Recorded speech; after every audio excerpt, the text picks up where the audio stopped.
Hello दोस्तों, welcome to my YouTube channel study with Tirupati. और आपका भाई आपके लिए लेकर आ गया फिर से एक और नई वीडियो। ये है पार्ट 2। पहली बात तो सिटीजनशिप का। यहाँ पर हम पढ़ेंगे आर्टिकल 9 to 11। ठीक है ना, थंबनेल में आपने देख ही लिया होगा। लेकिन उसके बाद मैं बता देता हूँ सिटीजनशिप के जो 5 to 8 थे वो मैंने करा दिए हैं। अब मैं यहाँ पर 9 to 11 कराने वाला हूँ। तो चलिए बिना देरी किए देखते हैं हमारा आर्टिकल नंबर 9, 10 और 11 क्या कहता है। 9, 2, 11। चलिए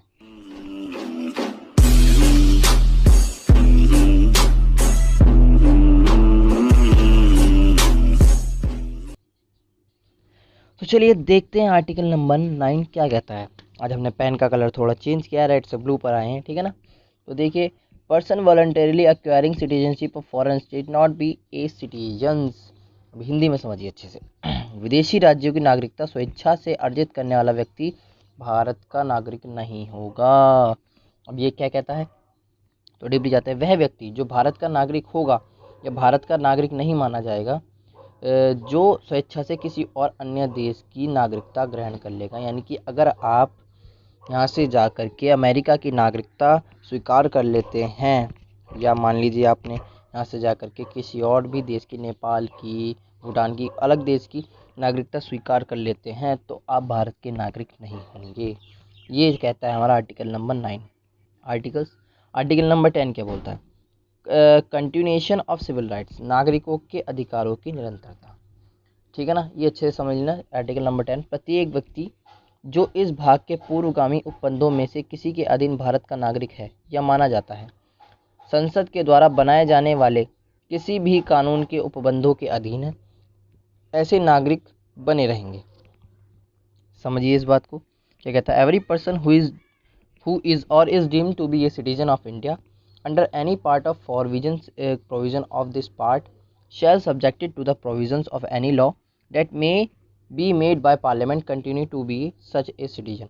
यानी कि जो भी कानूनों के उपबंधों के अधीन होंगे, under the law, under any provisions of law, जो भी होंगे वो भारत के नागरिक बने रहेंगे। यानी कि जैसे कि आप मान लीजिए अभी लॉकडाउन चल रहा है, तो आपको पता होगा लॉकडाउन के अंदर अभी भी ख़त्म हो चुका है, वैसे तो कुछ शहरों में अभी भी है। तो आप सभी जो हैं भारत के नागरिक हैं, तो आपको लॉकडाउन का पालन करना होगा, क्योंकि वो सांसद के द्वारा लगाया गया है, सरकार के द्वारा लगाया गया है। ऐसे आप भारत के नागरिक बने रहेंगे। ठीक है ना।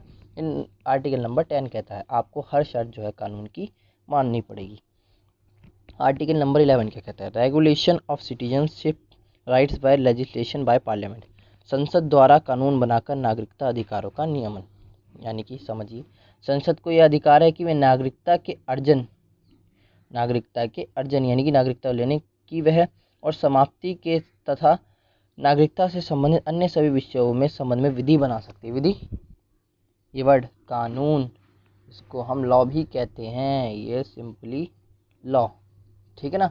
समझिए, parliament has the right to make laws regarding the acquisition and abolition of citizenship and all other matters related to citizenship.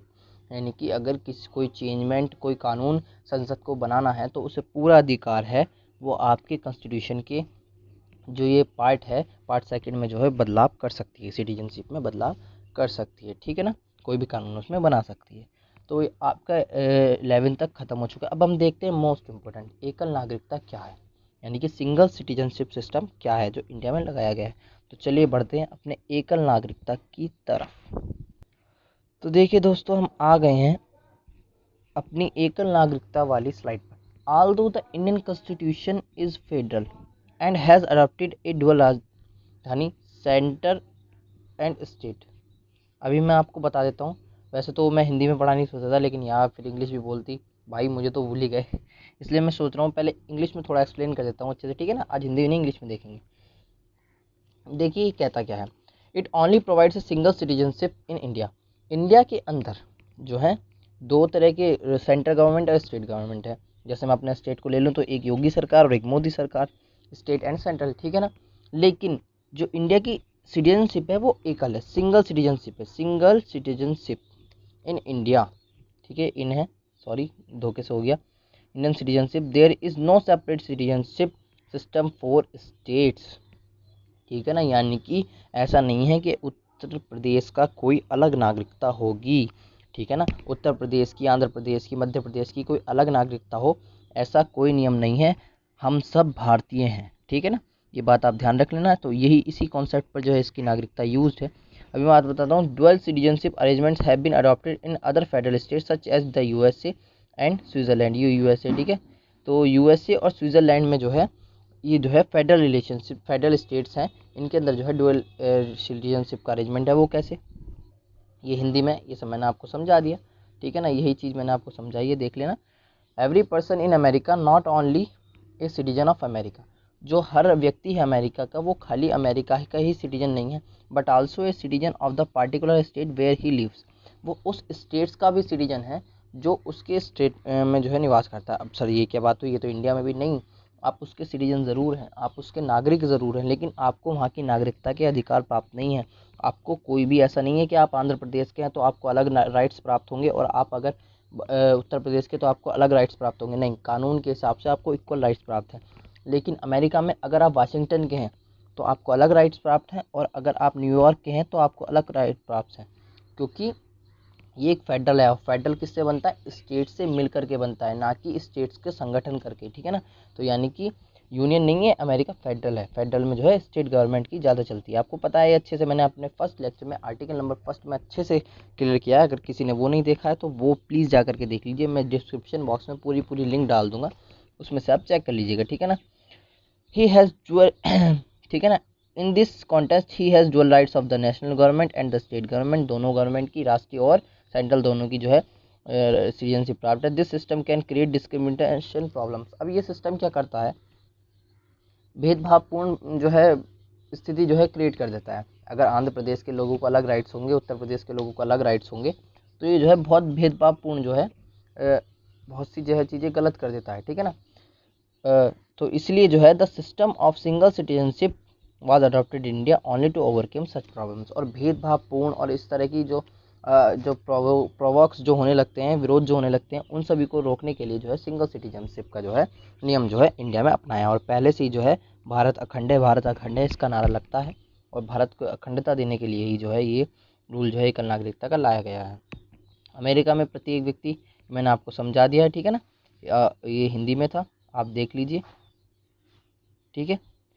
अब चलते हैं, all citizenship in India irrespective of their birth and residence is where have equal civil rights throughout the country, there can be no discrimination between them. Bharat में सभी नागरिकों को, चाहे उनका जन्म कहीं भी हो, निवास कहीं और हो, पूरे देश में समान नागरिक अधिकार प्राप्त है। ये मैं आपको पहले ही बता चुका हूँ कि आंध्र प्रदेश, उत्तर प्रदेश, मध्य प्रदेश, सभी के लोगों को इक्वल राइट्स जो हैं प्राप्त हैं, तो उनके बीच किसी भी तरह का भेदभाव नहीं किया जा सकता, ठीक है ना।